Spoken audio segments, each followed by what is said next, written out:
নমস্কার সকলকে। আজকাল কিছু ঘটনা চোখে পড়ছে, তাই এই প্রসঙ্গে কিছু কথা বলতে এসেছি। সত্যটা তেতো হলেও বলা দরকার। বন্ধুরা, এটা নিতান্তই আমার ব্যক্তিগত মতামত, কিন্তু যদি একটুখানি হলেও আপনারা সহমত হন তাহলে প্লিজ ভিডিওটা অন্যদের সাথে শেয়ার করবেন। আর যদি ভিন্ন মত থাকে তাহলে কমেন্টে আপনার মতামত জানাবেন, কারণ কথা বলা জরুরি, নীরবতা নয়। বন্ধুরা, আমরা যখন প্রথম নিজের বাচ্চার হাত ধরে তার স্কুলের গেটের সামনে দাঁড়াই, তখন মনে হয় এটাই তো আমার সন্তানের দ্বিতীয় ঘর। এখানে ও হাসবে, শিখবে আর বড় হবে। আর শিক্ষক, ওনার স্থান যেন বাবা মার ঠিক পাশে। আমরা মনে মনে ভাবি, আমি না থাকলেও কি হয়েছে, আমার বাচ্চাটা তো আছে নিরাপদ হাতেই, মানে তার মাস্টার মশাই আর দিদিমণির কাছেই। ওনারা ওকে আগলে রাখবে, ভালোবাসবে, পথ দেখাবে, ঠিক আমারই মতো। এটাই তো বিশ্বাস, এটাই তো ভরসা, এটাই তো সেই অদৃশ্য সুতোর টান যা বাবা মাকে শান্তিতে রাখে, স্বস্তিতে রাখে। কিন্তু আজকাল কিছু ঘটনা, কিছু ভিডিও, কিছু অমানবিক আচরণ সেই বিশ্বাসটাকেই যেন প্রশ্নের সামনে দাঁড় করিয়ে দিচ্ছে বারবার। শিক্ষার নামে মারধর, শাসনের নামে অপমান, ভবিষ্যৎ গড়ার নামে আঘাত। এগুলো দেখে জানেন ভয় হয়, চিন্তা হয়, আর মনটা সত্যি খুব কষ্ট পায়। আমি কিন্তু এখানে সব শিক্ষকদের কথা বলছি না। আমাদের দেশে এখনো এমন অসংখ্য শিক্ষক শিক্ষিকারা আছেন যারা নিজেদের জীবনের সমস্ত পরিশ্রম আর ভালোবাসা ঢেলে দেন ভবিষ্যৎ প্রজন্মকে মানুষ করার জন্য। আমি কিন্তু এই ব্যাপারে ভাগ্যবান ছিলাম বলতে পারেন। আমার জীবনে এমনই কিছু শিক্ষক ছিলেন যাদের চেষ্টা, স্নেহ আর দায়িত্ববোধ আজও আমাকে পথ দেখায়।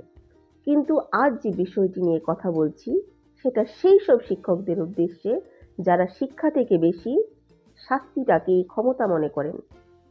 বন্ধুরা, শিক্ষকতা শুধু একটি পেশা নয়, এটা সম্মান, এটা দায়িত্ব, এটা একটা অদৃশ্য প্রতিজ্ঞা। কিন্তু প্রশ্ন হলো, সবাই কি এই দায়িত্বটাকে সত্যি সত্যি বুঝে পালন করছেন? শিক্ষিত করার নামে ছাত্রছাত্রীদের মারধর করা বা কোনো ধরনের অমানবিক শাস্তি দেওয়া, এটা কি কখনোই কোনো শিক্ষকের পরিচয় হতে পারে? একজন ছাত্রীর বাবা মার আর্থিক অবস্থা দেখে তার সাথে ভিন্ন ব্যবহার করা, এটা কি একজন শিক্ষকের মানায়? নামি দামি লোকের সন্তান বলেই বেশি যত্ন, নেতা মন্ত্রীর ছেলে মেয়ে বলেই এক্সট্রা কেয়ার, আর সাধারণ পরিবারের বাচ্চা বলেই অবহেলা, এটা কি শিক্ষার আচরণ নাকি সমাজের পক্ষপাত? স্কুলে ঢুকে পড়েছে, শিক্ষকের কাজ তো সব শিশুকে সমান চোখে দেখা, তাহলে বৈষম্যের এই মাপকাঠি কেন? বই তো শিখায় মানুষ বড় হয় তার মানসিকতায়, তার টাকায় নয়। তাহলে সেই শিক্ষাই কেন শিক্ষকের আচরণে হারিয়ে যাচ্ছে? ছাত্রছাত্রীদের উইক পয়েন্ট বা দুর্বলতা যেটাকে শক্তি দেওয়া উচিত, সেটাকেই যদি শিক্ষকরা অপমানজনকভাবে তুলে ধরেন, তাহলে কি করে সেই শিশুর মনে শিক্ষা বা স্কুলের প্রতি ভালোবাসা জন্মাবে?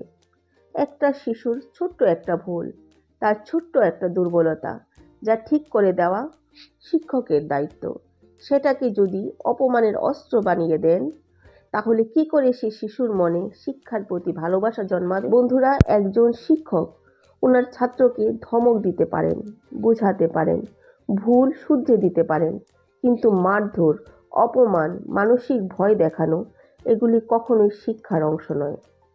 বন্ধুরা, একজন শিক্ষক রাগ করতে পারেন, শাসন করতে পারেন, কিন্তু আঘাত নয়, অপমান নয়, মানসিক ভয় নয়। কারণ যেখানে ভয় থাকে সেখানে শিক্ষা থাকতে পারে না।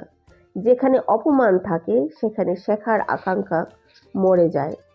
সোজা কথায় বলি, শিক্ষা যদি আঘাত দিয়ে দিতে হয় তাহলে এটা শিক্ষা নয়, ওটা অত্যাচার।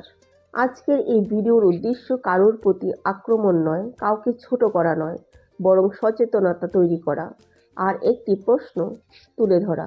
আমরা যে স্কুলকে আমাদের বাচ্চাদের দ্বিতীয় ঘর ভাবি, সেটা কি সত্যি ঘর হয়ে উঠছে, নাকি ধীরে ধীরে অবুঝ মনের কোণে জন্মাচ্ছে ভয় জাগানো একটি কারাগারের ছবি? আপনারা কি ভাবছেন? উত্তরটা আপনাদের। দয়া করে বলুন, লিখুন, শেয়ার করুন, কারণ পরিবর্তন শুরু হয় একটা কণ্ঠ থেকে, একটা সত্য থেকে, একটা প্রতিবাদ থেকে। ধন্যবাদ সবাইকে। সবাই ভালো থাকবেন, সুস্থ থাকবেন।